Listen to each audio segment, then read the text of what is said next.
This is a really interesting take. I would not deny that. But let me give you an even more interesting perspective. So the original Ten Commandments verse says, you should not have another God. And then the words that are used in ancient Hebrew is al-panai. Now let's talk about the meaning of that phrase, because it doesn't mean in front of me only, it does mean it literally, but not literally, it means instead of me. Now that's a very interesting translation, because the research assumption is that ancient Israelites were henotheistic, not monotheistic.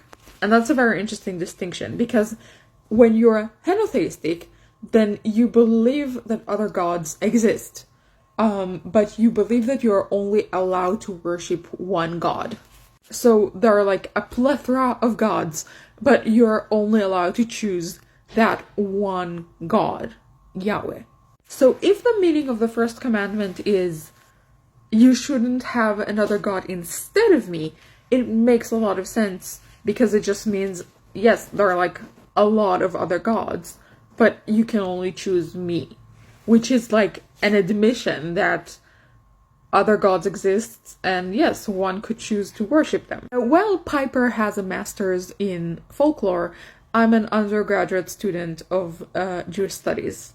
And I'm gonna prove to you that the Bible looks at other gods in this enotheistic way. I think that the most obvious example is the Elijah the prophet battling on the top of a mountain with like a bunch of Baal worshippers, and they're basically like, both of them are having like a big shrine, and they are making offerings, and they're waiting to see which god would take the offer first. Now, this battle doesn't make any sense if you look at the world from a monotheistic view, because there's only one god, and why would you even agree to have like two shrines that are comparing two deities one to another? Like, it doesn't make any sense from a monotheistic perspective.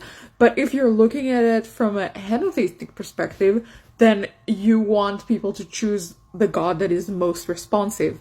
And if Yahweh is more responsive than Baal, then yeah, sure, like, have two shrines and prove that Yahweh is like the more responsive, has better customer service. Like, sure, choose him over the other one. Another example is like, there is this scene in the Bible where the tabernacle is basically like taken hostage into Philistine territory, and it's put in a shrine of a god called Dagon, and basically like the tabernacle humiliates Dagon and basically makes him kneel in front of him. And then like the Philistines are like, oh no, we are going to return this tabernacle back to God. And like, this scene doesn't make any sense from a monotheistic perspective, but it makes like total sense from a henotheistic perspective, because if you're henotheistic and there are a plethora of gods and you need to choose the best god, then if one god is able to humiliate another god, then it's like good PR. So yeah, once you realize that and you start reading the Bible from a henotheistic perspective and not from a monotheistic perspective, then it's like mind-blowing, because all the biblical stories make sense. Like, wow, they suddenly make so much more sense, especially like the earlier written books make a lot more sense. Anyways, follow me for more content if you want to learn more about,